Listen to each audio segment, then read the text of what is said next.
내 시간을 내 뜻대로 쓸 수 있다는 게 돈이 주는 가장 큰 배당금입니다. 매일 아침 일어나 나는 오늘 내가 원하는 건 뭐든 할 수 있어 라고 하는 걸 상상해 보세요. 오직 부를 가진 사람만이 할 수 있는 말입니다. 부가 우리에게 주는 최고의 선물이 바로 이런 것입니다. 사람들은 더 행복해지기 위해 더 부자가 되려고 합니다. 행복은 복잡한 주제입니다. 사람은 모두 제각각이기 때문입니다. 그럼에도 행복의 공통분모가 하나 있다면 사람들은 자신의 삶을 마음대로 하고 싶어 한다는 사실입니다. 원하는 것을 원할 때 원하는 사람과 원하는 만큼 오랫동안 할 수 있는 능력은 가치를 매길 수 없을 만큼 귀한 것입니다. 이는 돈이 주는 가장 큰 배당금입니다. 미시간 대학교 심리학자인 앵거스 캠벨은 무엇이 사람을 행복하게 하는지 알고 싶었습니다. 그의 책 미국인의 행복감에서는 보통 사람들보다 분명히 더 행복한 사람들이 있다고 했습니다. 그들은 소득이나 지역, 교육으로도 하나로 묶을 수가 없었습니다. 그렇지만 그들의 행복에서 가장 강력한 공통분모는 간단했습니다. 캠벨은 그것을 이렇게 요약했습니다.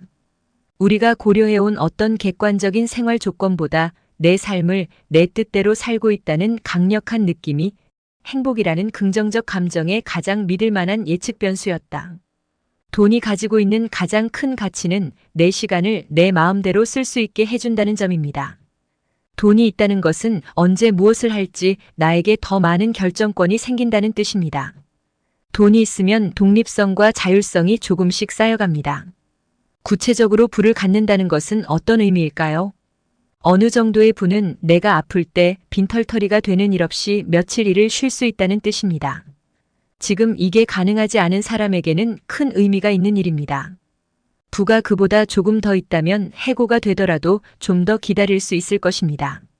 가장 먼저 찾은 일자리에 어쩔 수 없이 취업하는 것이 아니라 더 좋은 자리가 날 때까지 기다릴 수 있다는 얘기입니다.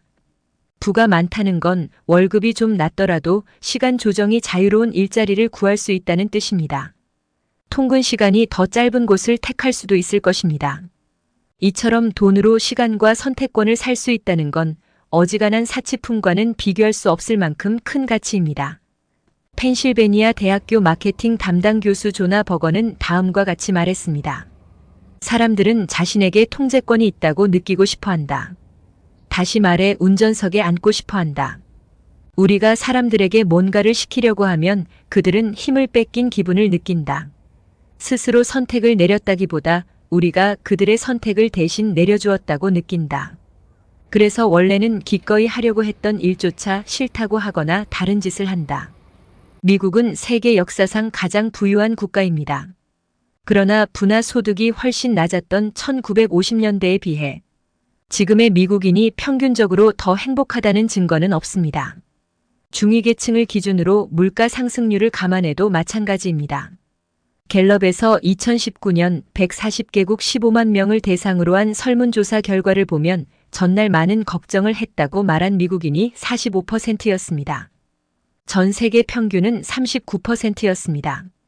55%의 미국인은 전날 많은 스트레스를 받았다고 했습니다. 나머지 전 세계는 35%가 그렇게 말했습니다. 이렇게 된 이유 중 하나는 우리가 많아진 부를 더 크고 더 좋은 물건을 사는데 쓰고 있기 때문입니다. 이와 동시에 자신의 시간에 대한 통제권은 더 많이 포기하고 있습니다. 부는 많아졌지만 자유로운 시간은 줄었습니다. 많은 부와 시간적 자유, 이 둘은 기껏해야 서로 상쇄되어 버린 것입니다.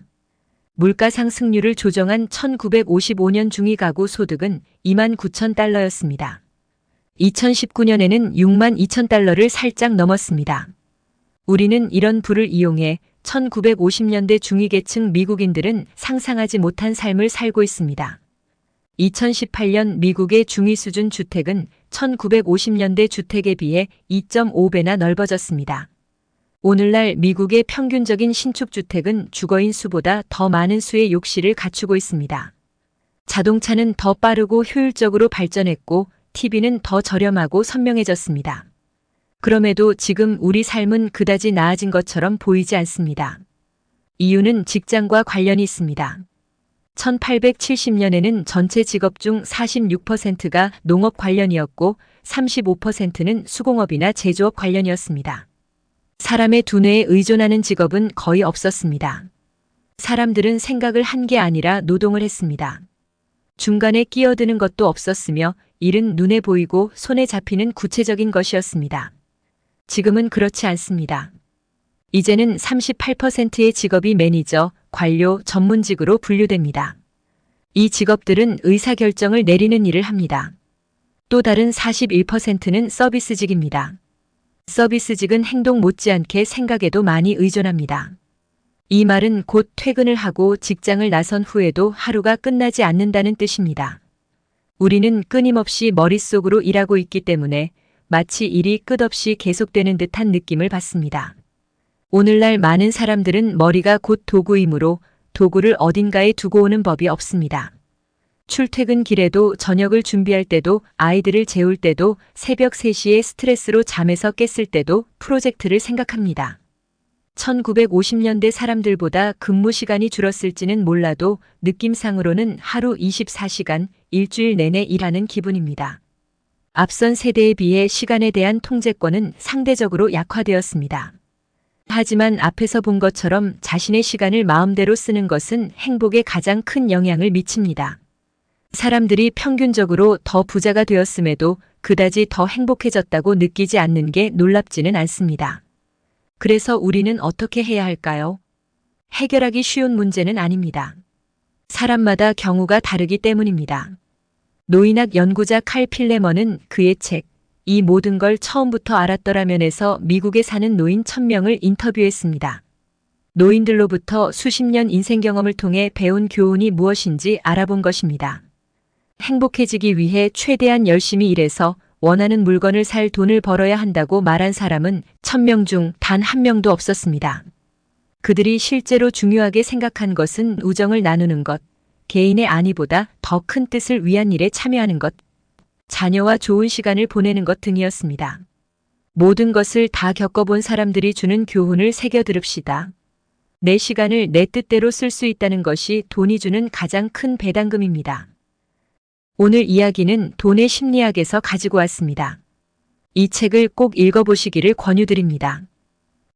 지식담기였습니다. 함께 해주셔서 감사드립니다. 영상이 좋으셨다면 구독과 좋아요 부탁드립니다.